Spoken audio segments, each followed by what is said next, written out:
Sipha, thanks so much for joining us. You have been speaking to his colleagues. How have they described him to you?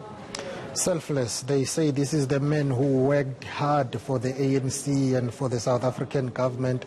They say he followed those values of the ANC. He was a hard-working person, a very ethical person. We went to Luthuli House after the news broke, and I can tell you that everyone there is shattered.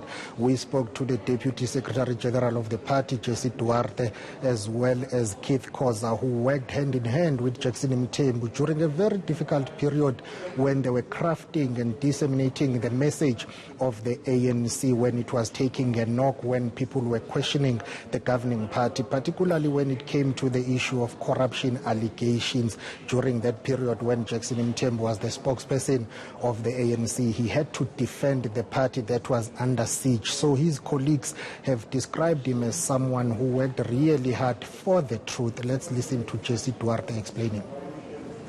Jackson wasn't somebody who lived in a cloud. He did interact with people, and therefore he understood what the challenges were for the people and could communicate them very articulately. He was very articulate, but very considerate. So for us who've lost a brother and a friend, this is a great loss. And we're still reeling from the shock. I think not all of us quite know how to process it yet. We're trying hard.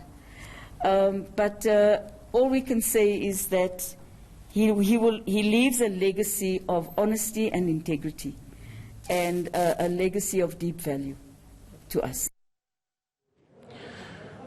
And of course, that was Jessie Duarte speaking a little earlier this afternoon. Sipha, stay with us. Lindsay, I want to bring you in here from Cape Town.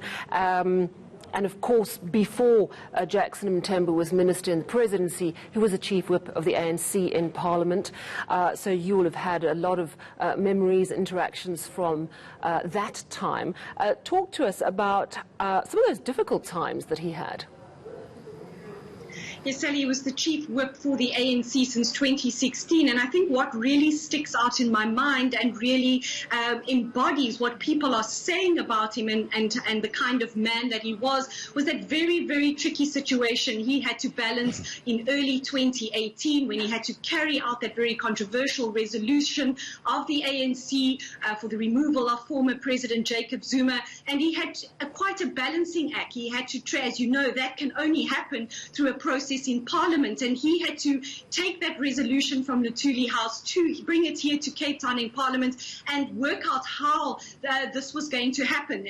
Just days before that State of the Nation address, the red carpet had been rolled out, and we would bump into him in the corridors and ask him what's going to happen, who's going to deliver the State of the Nation address, and he was facing that pressure from within his own party to take the steps necessary to see to it that President Jacob Zuma is removed or face a little bit of embarrassment. And I think Jackson Mthembu wanted to save face for the ANC and prevent some members of his caucus perhaps supporting a motion from another political party to see the former president removed. And so he really had to balance that very charismatically, very delicately, and he was always very measured when we saw him asking him about this very tricky situation. And certainly for me, my interactions with him, that is really something that sticks out in my mind as to how he had to manage that very delicate process of the transition of power that eventually saw Cyril Ramaphosa then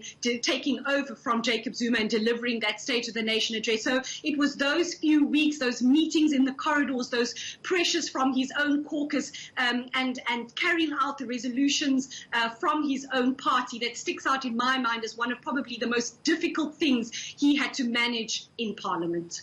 Absolutely, Lindsay. And Sipha, just bringing you back in here, this is a man who was really well liked and adored across party political lines, which is not an easy thing to do. He was a man of principle. He stood up for people even when they were not popular. I'm thinking back to 2017 when Pravin Gordhan and Mcebisi Jonas were axed from Jacob Zuma's cabinet, and he stood up for them and said, these are men of principle. So he was well liked because I think he was a man of honor. Am I right? Indeed, and also it's got to do with his personality, with his character. You know, Jackson Mthembu is one person that will fight with you.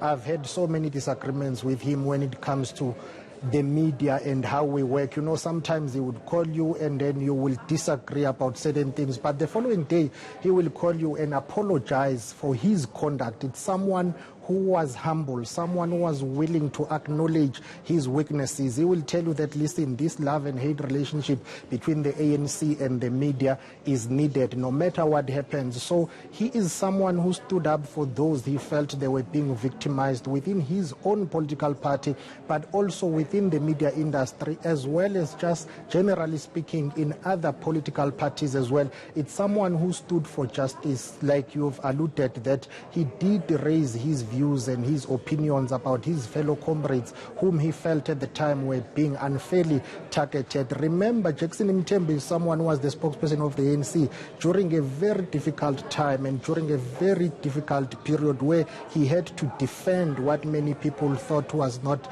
defendable at the time. They argued with him to say, why do you keep on pushing this party line? Because clearly you do see that the issue of corruption is plaguing the ANC's image. But Jackson Mthembu at the time said the issue of collective responsibility. But when the time came for him to break ranks, he did that within the correct structures of the ANC. My colleague Tula Sizwe-Simelane did mention earlier on that Jackson Mthembu in one of the NEC meetings stood up and said former President Jacob Zuma had to go, but not only him, other NEC members at the time, they had to go, including himself, Jackson Mthembu. So his colleagues have described him as a man who stood for the truth and the principle.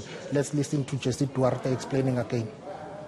Comrade Jackson was not afraid of defending what was important to be defended and of raising issues that might have been considered to be controversial by other people, because he defended what was the truth. If it was the truth, he would defend it.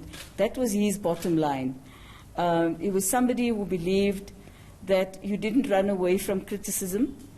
You would always get criticism if you're a governing party. And therefore you must expect to be criticized, but you must also be able to answer back with fact and reality. And I think that's a mark that he had. Sometimes he would have to answer in a way that might suggest that he was criticizing somebody in the ANC. It didn't matter to him. He did that. As long as he was able to put the values of the ANC up front, that's what he did. And Lindsay, coming back to you and his time in Parliament, we have heard a flood of really wonderful memories and tributes coming through this afternoon since the news of his tragic death broke. How was he received in Parliament across the board and with the press?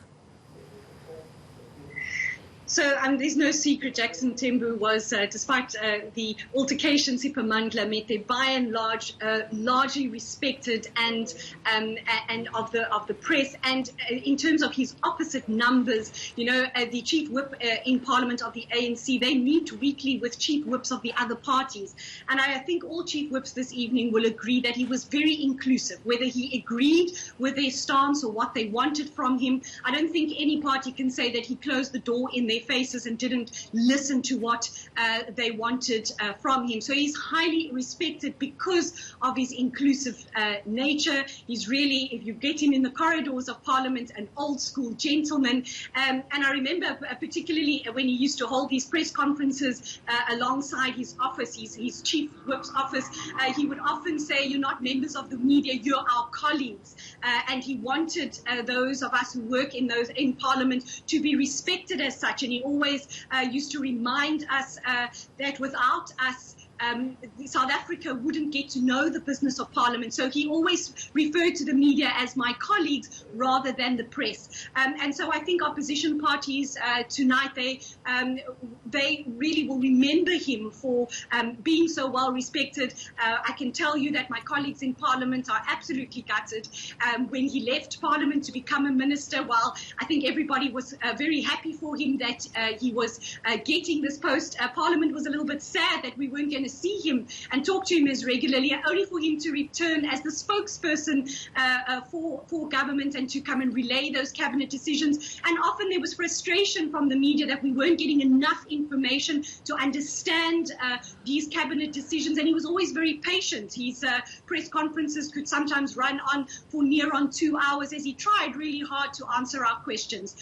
So I don't think that any member of the opposition this evening who worked with him, who wanted to reason with him, will have a bad thing to say about him this evening, because he was so highly respected, so inclusive of what other political parties wanted to get out of Parliament, and certainly as a press corps, he's going to leave a very large void in terms of communicating with him on those very crucial decisions that government makes. Well, thank you so much. Lindsay Dentlinger in Cape Town, and also Sepa Mandlagoga here in Johannesburg.